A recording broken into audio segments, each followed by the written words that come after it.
What's happening, guys? Welcome back to another show. Got a top guest for you this week. It's Ricky Clarke. Ricky, until very recently, was the interim head coach of the Houston Dash, the women's professional soccer team in America. He was also assistant coach there as well. I've known Ricky for over 20 years. We started our career together in Long Island, New York. A great coach. Speaks really well about the game, worked at every single level from the grassroots to the very youngest of college and now the pro game. Also got a very successful online business and some real inspirational content he puts out on the social media as well. So it's great to have him on the show. Like I said, an inspirational guy, speaks really well about it. So you're going to really enjoy this one. Also want to tell you quickly about the Next Gen Club, the virtual academy on the My Personal Football Coach app. You can try it for free now for 3 days. Just download the My Personal Football Coach app. Also to tell you about, we've got a new presenter this month. It's the psychologist called Dr. Tom Bates. Tom I've known for many years again as well. He was previously at first team level at Aston Villa and Brentford, worked in the academy system as well at Bournemouth and Birmingham, works for Team GB now. So he's delivering some psychology stroke mindset sessions monthly. We've also got friend of the show, Chris Robinson, still doing weekly sessions about how to get scouting tips. Charlie Quigley, who's the S&C coach at Southampton, does physical. And also then Glenn Hicks, obviously Glenn, you know Glenn, doing some tactical stuff. So get access to all of that every month, plus over 100 other challenges from some of the best player developers in world football. Like I said, try it out for free if you're a player, or you know a player, you're a parent, or even if you're a coach, you want to upskill yourself. Try it for free now on the My Personal Football Coach app, the Next Gen Club. It's going to take your game to the next level. But without further ado, let's get into the show. So welcome back to another NPFC Soccer Development Podcast. Joined, Coach and Family Special, joined by my good friend Glenn Hicks as always. Glenn, how you doing? Very well, thank you, mate. How are you? Very well, and got a very, very special guest, someone I've known for, how long have I known? For 20 years. That's showing our age there, Ricky Clarke. Ricky, how you doing, mate? Good, thanks. Thanks for having me on, Sal. So, Ricky, just give us a very brief outline of your playing and coaching journey up to this point. Just very briefly, 20, 30 seconds, and we can dive into some more. Tried to play semi-professional football, got to a point where I realised I weren't going to go any further. Went to college, got a degree, and it took me overseas to the United States, and I've been in the United States for about 25 plus years now, so. Okay, so we first met each other. I came out to America 2002. You'd been there for a while. How long have you been there already by then? You've been there a couple of years already, right? Well, I think I started full-time in 21, but yeah. I originally went to the States in 99 doing summer camps and different clinics. So, yeah. Been there a while, And obviously, look, before we go on, because obviously you skipped over quite a big part. You recently were head coach of Houston Dash. Is it Dash? Yeah, Houston Dash. Yeah. And also the assistant coach as well there. So I mean, you've had the journey from grassroots to the pro game, the highest level in women's football there. So let's just wind back there. Talk about your how important was that time in America? I talk about it, obviously. You know, I wouldn't be where I am now without that. Not just in terms of Tim Bradbury, his effect on as a mentor, but in terms of that, you know, the coaching hours and these experiences. Talk about how important that was in, you know, molding you as a coach. Yeah, I think, you know, one of the things I talk about, and sorry I did skip over that. I've been lucky enough to work at every level of the game, whether it's coaching little kids, 4 and 5 year olds, working with parents, working with youth players, college players, pro players. I've been really fortunate to work at every level of the game. I think and I speak a lot about this with people that I've worked with and even people in the pro game. What I did before I got to that level actually prepared me at the pro game, whether it was about planning and organising, how you communicate and deliver your message, how flexible you are in different environments. So for me, when I first started working in America, little did I know that it would prepare me for when I got to the pro level, and you're working with world-class players, you're working with world-class experts. That's another thing that was incredible when I started working in Houston, the amount of experts that you got to work with that knew a lot more about certain parts of the game than you did.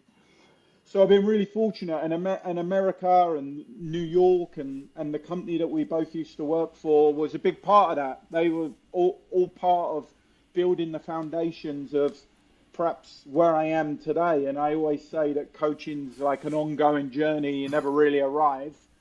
But New York was a big part of building the foundation for me as a young coach. Tell us about that. Then you spent 20 years really, honing your craft, all different levels of the game, different abilities, different age groups, that sort of thing. And then you get your big break comes in the pro game. Tell us about that first break, how that came about, and tell us a little bit about your initial experiences.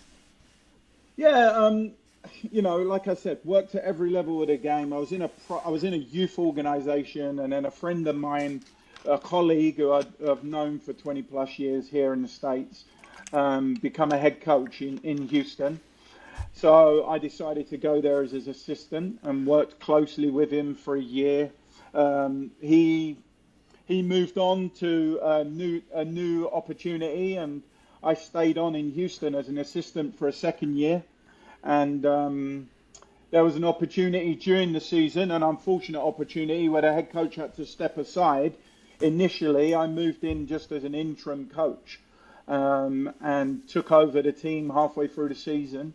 Not really thinking it was going to go in towards the end of the season, but I took over halfway in the middle of the season, and learned a lot about myself. Learned a lot about what it takes to lead world-class players, what it takes to work with world-class staff, and it was a valuable learning experience. Something that I think one of the things I've spoken about with people before is when you get to that level, you almost have an idea of what you want to do, what coach you want to be, how you want to play.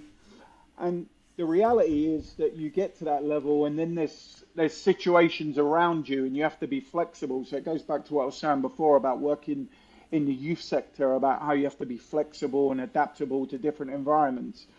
And that's exactly what happened when I stepped in Houston. There was a lot of things going on. The head coach was on leave. The general manager had left the building. And to a certain degree, I was the only real person that was the one constant. And I had to manage staff. I had to manage the players. I had to help manage the environment. And it was a really, really valuable learning experience for me. Talk about. I'll bring in a second, Glenn. Tell us about your initial experiences, though. I mean, you get that first opportunity to go in as the assistant coach. What was the initial sort of takeaways of the first few days, the first week, or something like stepping up to that level of the pro game? Initially, to be honest with you, initially it was just a short-term thing. It was like I was going to take charge of the game for the weekend, and then next week we're going to figure out what's happening with the head coach. So initially for me it was... Well, I mean, before that, Ricky, I mean, when you go in as an assistant, that's what I mean. So talk about your assistant job. So let's go in progression. It's interesting, like, you've gone from working, like you worked at a big grassroots club before, you've had experience in college. Today you got your first job with the assistant. I mean, tell us a bit about that. I mean, the difference between working day to day with the pro players, those some of the top female players in the world, and what's the initial things you sort of took away from that? For me, it was a continuation of some of the things I'd done, some of the things I'd worked on in the youth sector, some of the things I'd done with my own business.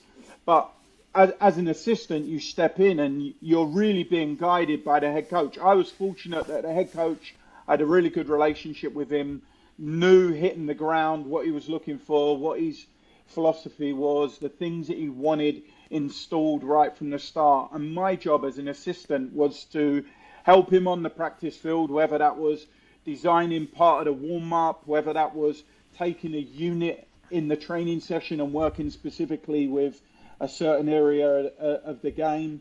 So initially when I got there, he broke the coaching staff up into unit coaches, and I would work with the midfielders. So maybe I would be doing unit work, maybe I'd be doing individual work. All the players had like individual development plans. So I would sit down with them individually, go through some of the things that aligned with our game model, go through some of the things that aligned with the philosophy of the head coach.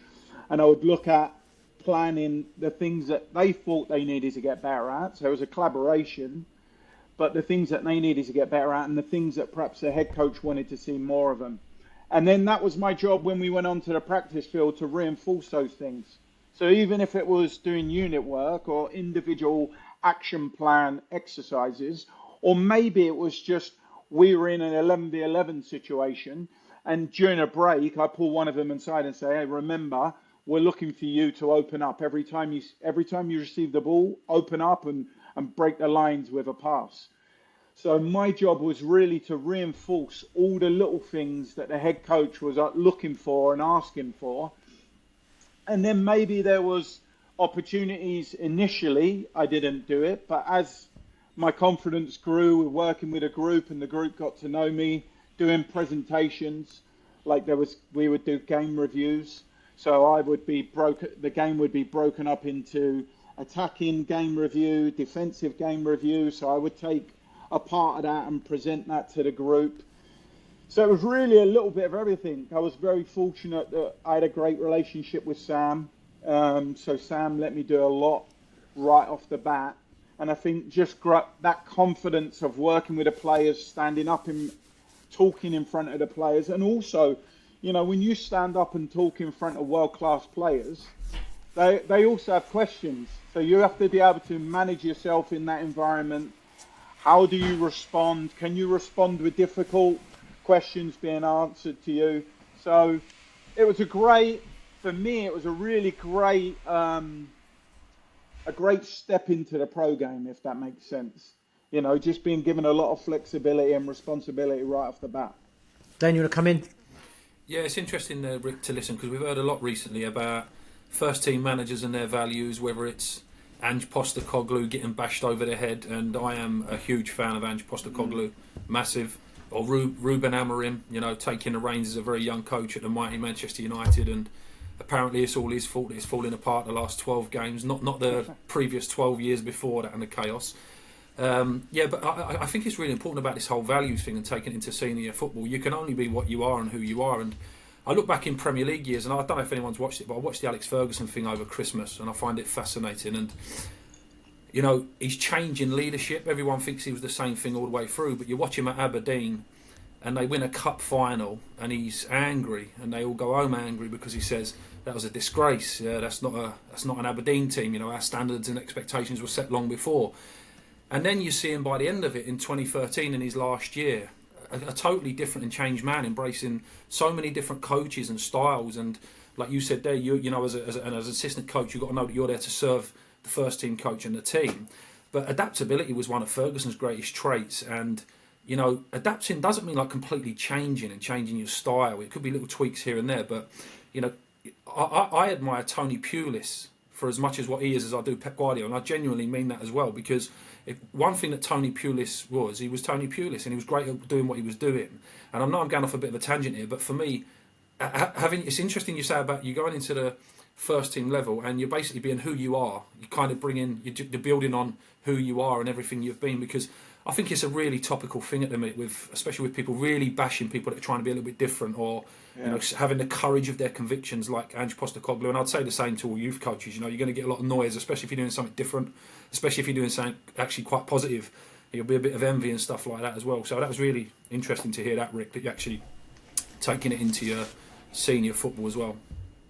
Ricky, I'll go, mate. Yeah, go on, mate. Go on. Yeah, no. The only thing I'd say about that is you also have to have the people around you that are prepared to be able to do that. I think I've been in environments before where it's very black and white. This is what you're going to do. This is how you're going to do it. This is what you're going to say. This is what you're not going to say. It's very rare to find the environment where you're given a certain degree of responsibility, and to a certain degree, you're being hired because you're good at what you do, and having the right people around you that trust you to go and do that. It takes a lot of courage to be a head coach and give that trust to someone, share that responsibility with somebody, because when it all goes wrong, it's not the assistant coach's fault, it's the head coach's fault at the end of the day. But that adaptability is, for me, one of the biggest things I found in the professional game, is that you do have to adapt, but you also have to share responsibility, because yes, if you lose, it's your fault, but when you win, it's a collective effort. And you've got to have the courage to be able to do that as a coach. What were the main challenges, though, as going into that, as you stepped into that environment? I mean, you sound like you just put it pretty much in your stride. You weren't overwhelmed. What were the main things, that you could suggest to other coaches, as things to look forward to in the future? Oh, listen, I would say some of the challenges, there was a lot of personal challenges. I think I developed a whole new respect for coaches that move abroad, or players that move abroad, or perhaps people that are moved from one part of the country to another part of the country, and they don't have a support network around them. Like I moved away. I live in Atlanta. I moved to Houston without my wife. So I was really fortunate that I submerged myself in the job. And some people might say it's a bad thing. You need to have balance and stuff. But initially, for me, the most important thing was building relationships with players, building relationships with staff, building relationships with the front office and people that were in the training facility.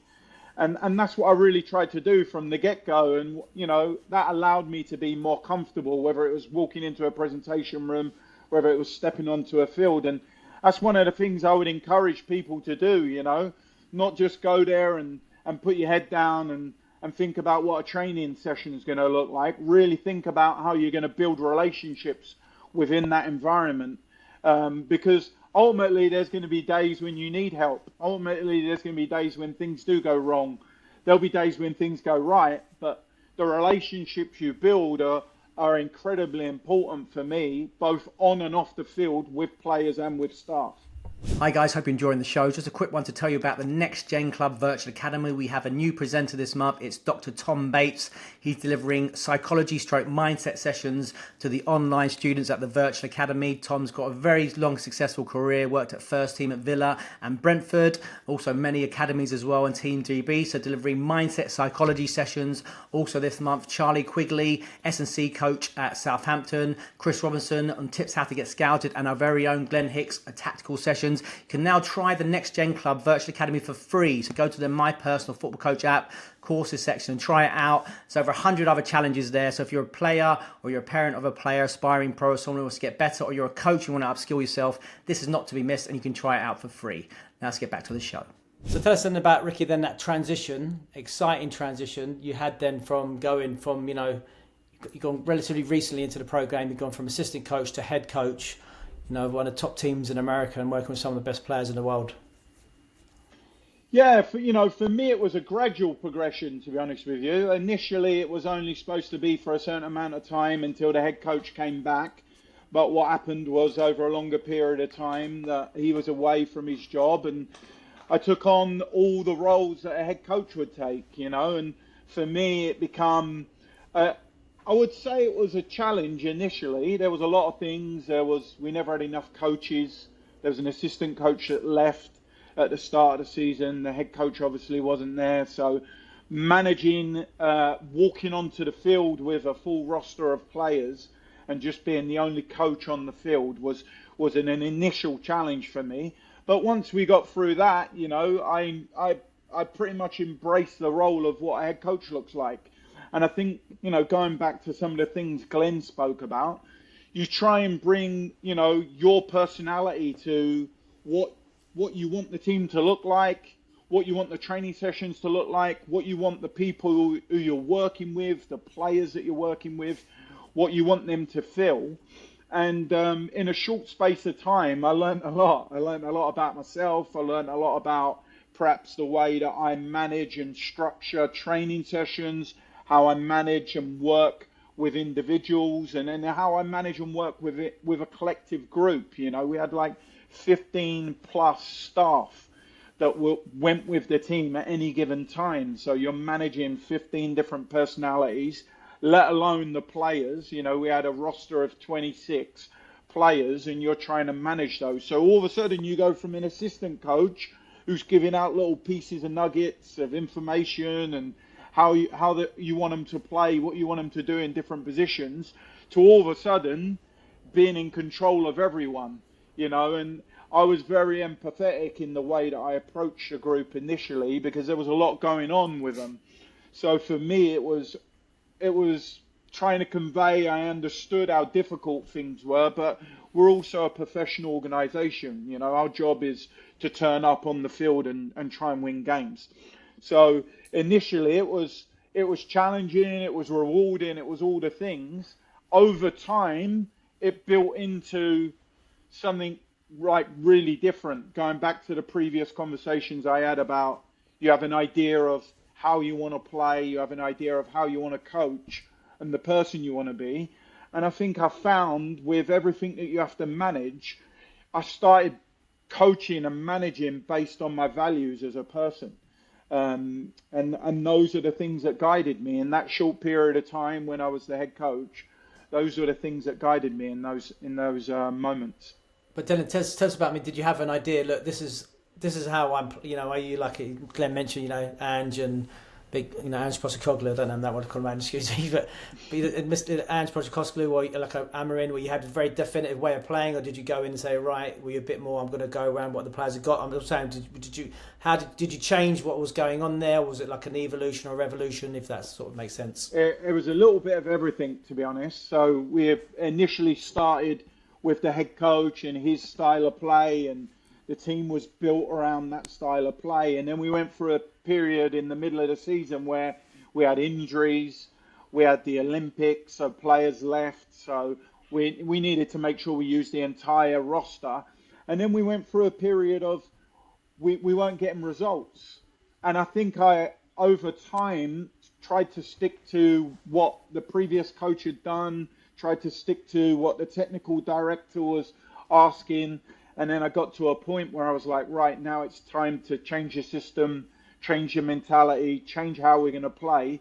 And this is who I am. And this is how I want the team to play. This is what I want the team to do.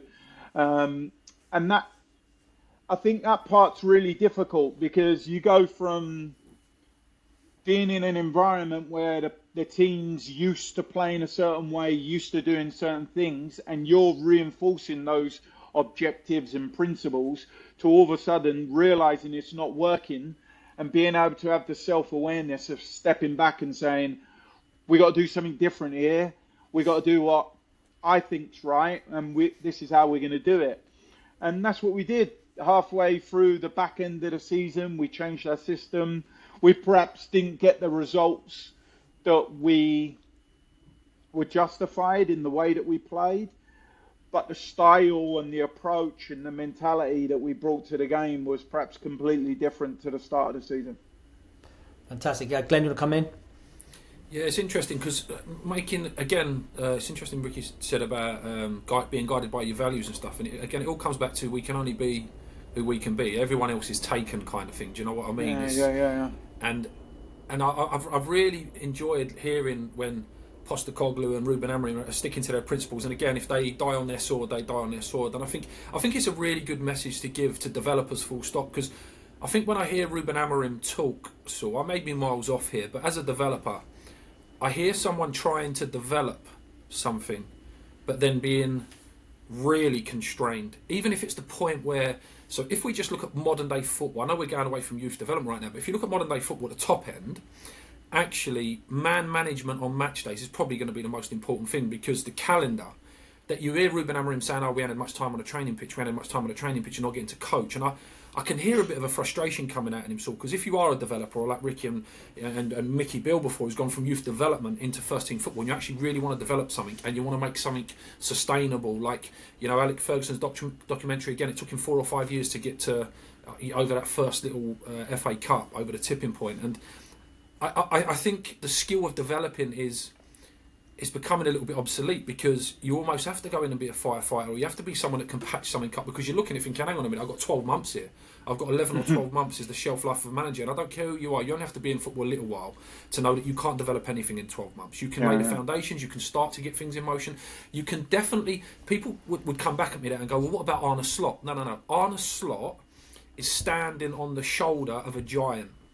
No. What Jurgen Klopp done at Liverpool is what development is. What that man done for 8 to 9 years, he has left him with Trent. He's gone and got fantastic players like Gakpo. Diaz is phenomenal for me. Luis Diaz, what a player. There's not a bad purchase there from Klopp, and he's just kind of took the reins on that, and obviously added his own stuff, and he's a more flexible, fluid system. But it's not like he's had to go in and do like a Manchester United job, like as they call it, open heart surgery. Do you know what I mean? He's standing on the shoulder of a real giant there, and he's basically taking the reins. And he was even the first guy to say, look, he got the crowd singing his name, didn't he? Arne Slot. And he kind of knew what he was leaving behind. So, yeah, I just think it's an interesting one to see how you was doing it abroad, Rick, because it's becoming a games program. It's becoming a game, 2 days to recover a game, and to be honest, once the season kicks off, is there much coaching on the pitch, or are you having to just learn in the classroom or on the screens, a little bit of tactical analysis?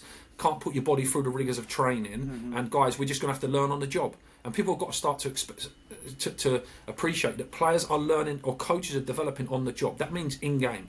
That means if you lose a game, we have to learn from this game. Do you know what I mean? Because it's not like youth development where you've got the players on the pitch every day. And I think if TV and the money people have their way, I think it's going to go even more that way, unfortunately. And it might kill some of the real developers in our game. It might. I mean, I couldn't agree more with you, Glenn, to be honest. Like, you know, I said before about values. So values are, for me, being kind, being relentless, and being curious. And how do you take those things and implement them into your environment? That takes time. You know, that takes time to coach your coaches to be like that, whether it's one-on-one meetings, whether it's on the field, whether it's in presentations, you know. But those values take time to install. And I think what I learned along the way, what I learned really quickly was it was about results. It was about performances. It was about winning. Ultimately, I don't have my job anymore, so it was about winning. But the most important thing is if you want to build something, you have to buy into the idea that that's going to take time. And there's going to be ups and downs. There's going to be ways in which it doesn't go for you. But if you're really, truly interested in building a culture, building values, and building a team that buys into everything, then you need to give someone time. And we just don't have that in the professional world at the moment, unless you have a club that's prepared to sacrifice that in the short term, sacrifice winning, and buy into the idea that you're going to build something really big. You have to go in there and you have to have a mentality of, this is how we're going to do things. This is what we want to do. But I also wanted to stay true to myself, Glenn, you know, in all the interviews that I did, whenever I spoke to players, I was always guided by the values of who I was as a person. Because when you walk away, win or lose, that's how people are going to judge you. You know, like when I left, the amount of messages I got from the fans that were so appreciative of the energy that I brought, and even from the players and the staff. You know, when I left the building, it was in a really emotional day when I left the building. And I think that's because I tried to lead with my values. Instead of saying we're going to go in there and we're going to win, and that's important, don't get me wrong. We work, like Sol said, I worked with some of the best players in the world, and in my opinion, the best league in the world. People are going to remember you for the way you made them feel, the way you did things. And that was important to me. And those values are always going to be important to me, whether I'm a husband, a brother, a son, or a soccer coach. Those are the things I think I'm missing a little bit in the youth development or soccer coach world these days. Because you look at Instagram, and I think I've had social media, not just Instagram, social media. There's a lot of, this is how you should do it if you want to be a pro. Well, there's so many things that go into that process. There's so many things that go into that pathway. And whether it's being adaptable, whether it's having values, and winning is a part of that, don't get me wrong. But for me, the values side of things was so important in that short space of time when I become the interim head coach. Tell us about as well, Ricky. How was it like? You talked about having 15 staff, you know, for that team. What was that like, trying to manage all those staff members, the interdisciplinary, you know, as it's called these times, all those different aspects of it, and putting them all together to try and get, you know, a team of staff to work this, you know, world-class players? To be honest with you, I was really lucky that we had such a good group of staff. You know, if we was to break down what our day looked like, so a lot of our medical team and performance team were the first people in the building. So they would be in there real early, preparing what it was going to look like to work with the players before training. And we would meet at 7 o'clock as a group, as a technical staff and a medical group. We would meet together, and we had to be collectively on a page. So going back to what Glenn was saying before about the training aspect of it, or just doing presentations, that we went through a phase where we had a lot of injuries. And I really had to trust the performance team, and I had to trust the medical staff that players weren't available. And I couldn't go on the field. I couldn't do 11v11. I couldn't do the work I wanted to do to be able to solve some of the challenges we were facing. So for me, leaning into people that are experts in their field was something that I really gave up and trusted those people a lot. So my relationship with them had to be sort of like really, really tight. But then there was also the relationship with our technical staff, our goalkeeping coach.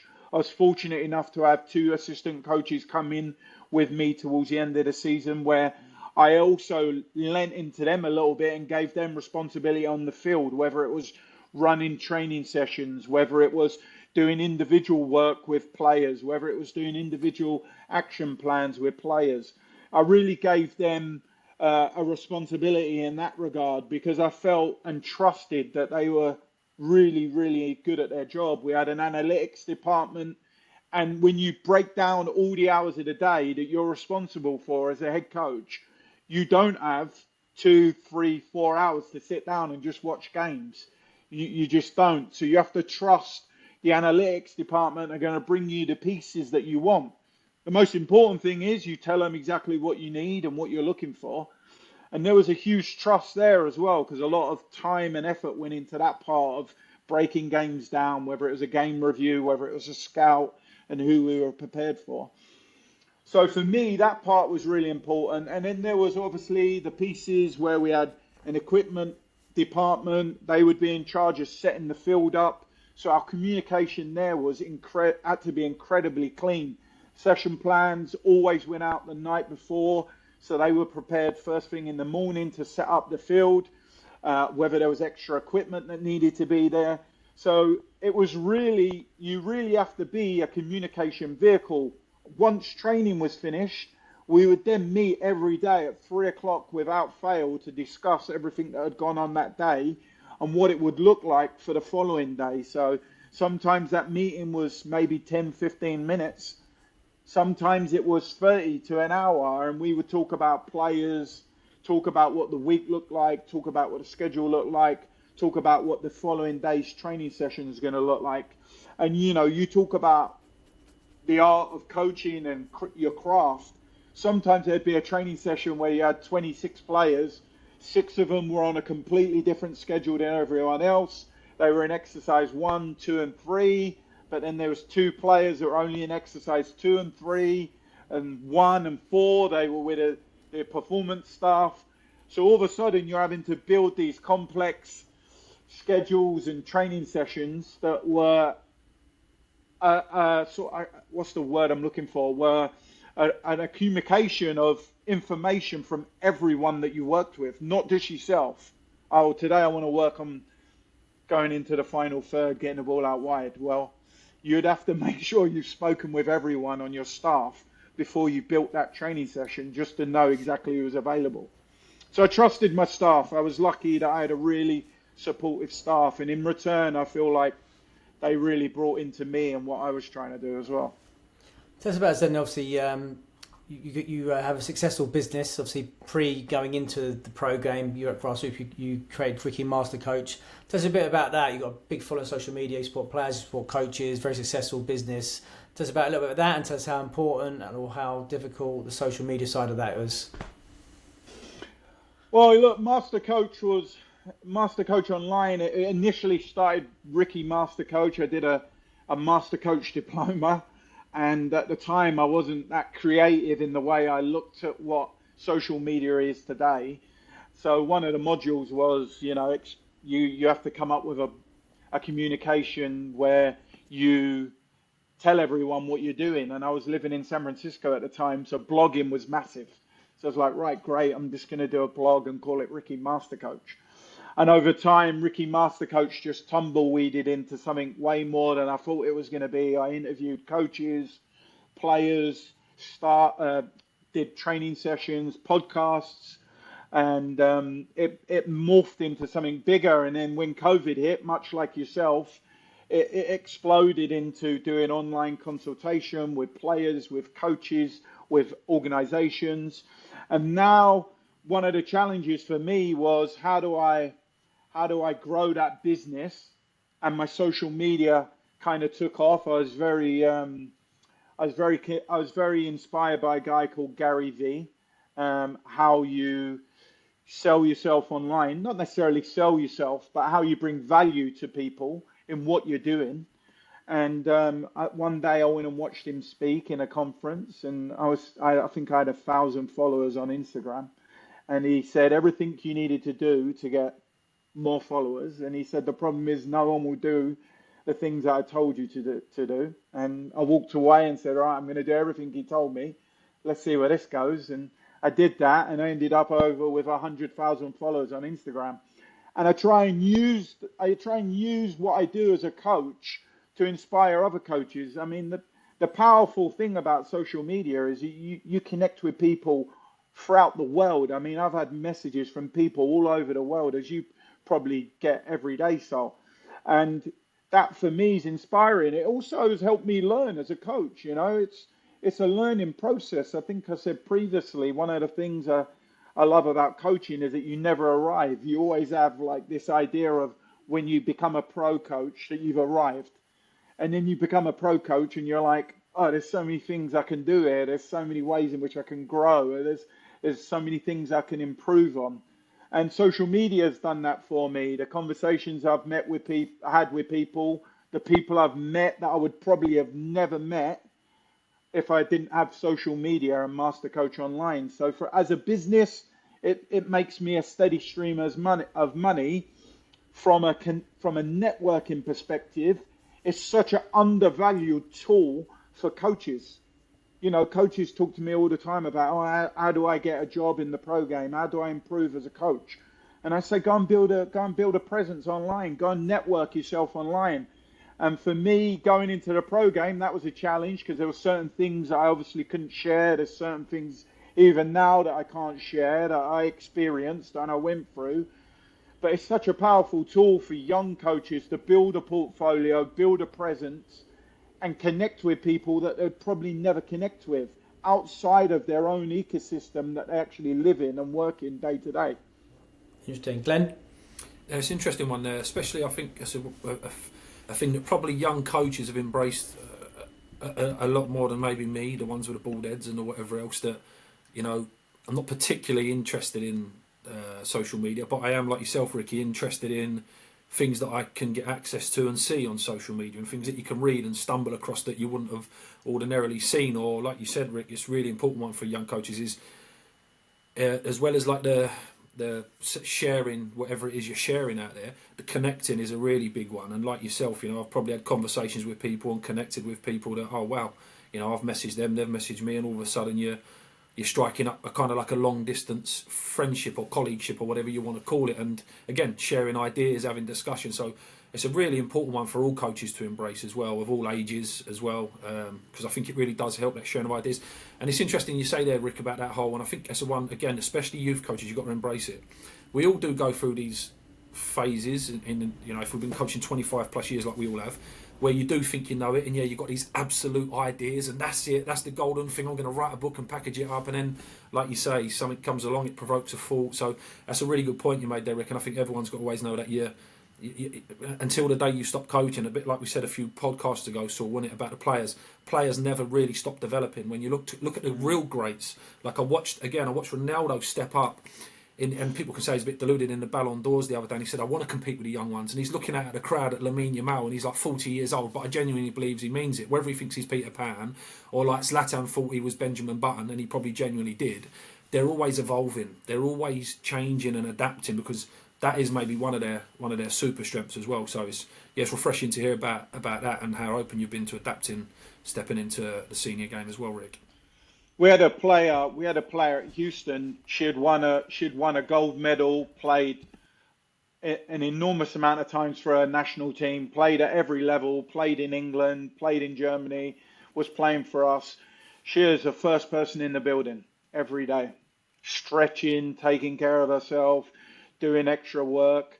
She was one of the players that always spent time after the game, after training, working on different parts of her game, working on areas where she felt she could get better.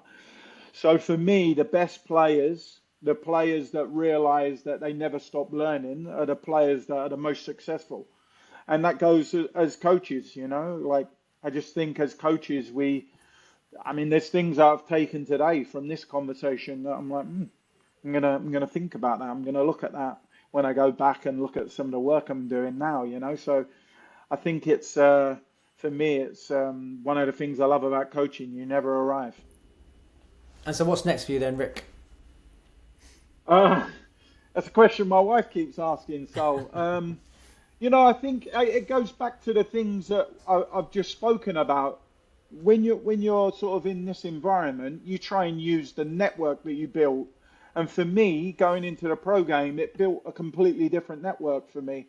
Not only was I working with world-class players, but I was also coaching against some of the best coaches in the world. And you have to build those networks. You have to take advantage of those contacts. And for me, I want to stay in the game. I want to stay in the pro game. I want to stay working at the highest level. And I'm also humble enough that if that isn't the case, that I'll continue being a coach at any level. And I'm comfortable with that. Whatever's going to challenge me, whatever's going to allow me to improve and make me a better person and coach, I'll do it, But for me, there's a couple of opportunities out there at the moment that I'm talking to people about, and hopefully something in 25 comes the right way and it's the right project, and I'm lucky enough that I picked the right one. And tell all the listeners, the people watching, where they can find out more about you. What's your tags on social, etc. The best places to find me is on Instagram, Ricky Master Coach, Twitter. I'm doing a lot of work on LinkedIn now. I think that's one of the, going back to what you were saying, Glenn. I think because I want to network more, perhaps my interest has changed in terms of social media. So I'm posting and writing articles on LinkedIn a lot more. I'm currently developing my website. That's down at the moment, but Master Coach Online will be live sometime in January. So yeah, available. Fire me a message, connect with me any way you can. I'll be happy to connect. Ricky Clarke, thanks, mate. Been top. Pleasure, guys. Thanks again, Glenn. Absolute Cheers, pleasure. So loving what you're doing, mate. So proud of you. Keep it up. Cheers, mate.